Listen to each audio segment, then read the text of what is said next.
আমরা প্রত্যেকেই জানি যে কোনো ব্যক্তি কোনো অপরাধ করলে তাকে শাস্তি প্রদান করা হয়।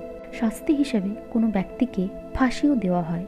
কিন্তু যদি আপনাদের বলা হয় যে একটি হাতির ফাঁসি দেওয়া হয়েছিল, অবাক হলেন? তাহলে চলুন এই ঘটনাটির বিস্তারিত আলোচনাটি জানা যাক। 1916 সালে শহরের বেশিরভাগ মানুষ একজোট হয়ে সিদ্ধান্ত নিয়েছিল যে মৃত্যুদণ্ড দেওয়া হবে স্থানীয় সার্কাসের আকর্ষণীয় একটি হাতিকে। কিন্তু কেন এই আকর্ষণীয় জন্তুটিকে ফাঁসি দেওয়া হলো? আসলে আমেরিকার টেনিস নামক শহরে খুব বড় সার্কাস হতো। এই সার্কাস কোম্পানির মালিক খুব ভালো করেই তার সার্কাসটিকে পরিচালনা করতেন। আর এই সার্কাস কোম্পানির মূল আকর্ষণীয় সুপার হিরো ছিল এই হাতি, যার নাম ছিল বিগ মেরি। মেরি ওজন ছিল 500 কেজি। এই হাতিটি তার আচার আচরণ দিয়ে মানুষের মন জয় করে নিয়েছিল।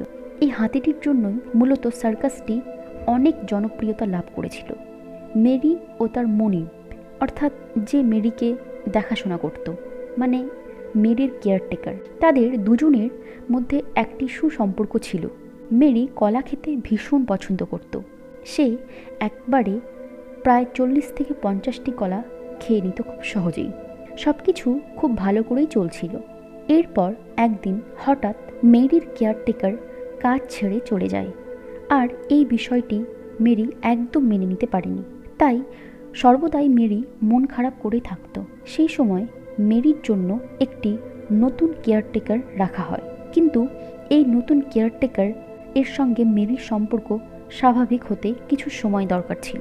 কিন্তু সার্কাসের মালিক মেরিকে সেই সময়টুকুও দিতে চাননি। তাই সে নতুন কেয়ারটেকারকে বলেছিল মেরির সাথে খুব দ্রুত বন্ধুত্বপূর্ণ সম্পর্ক স্থাপন করতে। কিন্তু মেরি এই নতুন কেয়ারটেকারের সাথে একটুও খুশি ছিল না। মেরির এই নতুন কেয়ারটেকার ছিল খুব স্ট্রিক্ট। সে কথায় কথায় মেরিকে ভয় দেখাতো এবং তাকে আঘাত করত। তাই মেরি তার কেয়ারটেকারের ওপর সর্বদাই অসন্তুষ্ট থাকত। এরপর সার্কাসের মালিক ঠিক করে যে তারা একটি রোড শো করবে। এটি সত্যি আমেরিকার বাসিন্দারা খুব পছন্দ করেছিল এবং সার্কাসের সমস্ত টিকিট পর্যন্ত বিক্রি হয়ে গিয়েছিল। সার্কাসের মালিক এই সব কিছু জেনেও অর্থের লোভে কিছুই করেননি। রোড শো এর দিন সার্কাসের সমস্ত স্টাফরা সব জন্তুদের নিয়ে রাস্তায় হাজির হয়। সব প্রাণীদের মধ্যে মেরিও ছিল। আশেপাশের জনগণ সবাই ভীষণ এক্সাইটেড ছিল। কেউ ভাবতেই পারেনি যে এই রোড শোটি আনন্দের জায়গায় অভিশাপ হয়ে দাঁড়াবে। মেরি নিজ গতিতেই হেঁটে চলছিল, কিন্তু তার ব্যবহার মোটেও স্বাভাবিক ছিল না। সে রাস্তার পাশে কলা দেখতে পেয়ে হঠাৎ দৌড়ে গিয়ে কলা খায়। কারণ সার্কাস শুরুর আগে কেয়ারটেকার মেরিকে কোনো খাবার খাওয়ায়নি। মেরির কেয়ারটেকার তাকে ফিরিয়ে আনার জন্য যায়, কিন্তু যেহেতু মেরি খুব ক্ষুধার্ত ছিল এবং কলা তার একটি পছন্দের খাবার, তাই মেরি অনবরত খেয়েই যাচ্ছিল। এরপর কেয়ারটেকার মেরির ওপর রেগে যায় এবং তাকে ধারালো অস্ত্র দিয়ে আঘাত করতে শুরু করে। আঘাতের কারণে মেরির শরীর থেকে রক্ত পড়ছিল। আর এই ঘটনাটি সবার সামনেই ঘটছিল। সে ভুলে গিয়েছিল যে একটি হাতি রেগে গেলে 100টি ব্যক্তিকে একসঙ্গে ধ্বংস করতে পারে।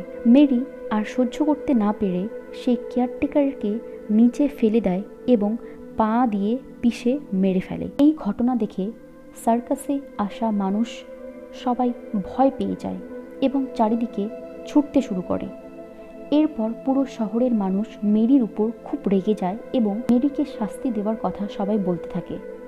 আর এই সব সাধারণ মানুষের মধ্যে মেরির সার্কাসের মালিকও ছিল।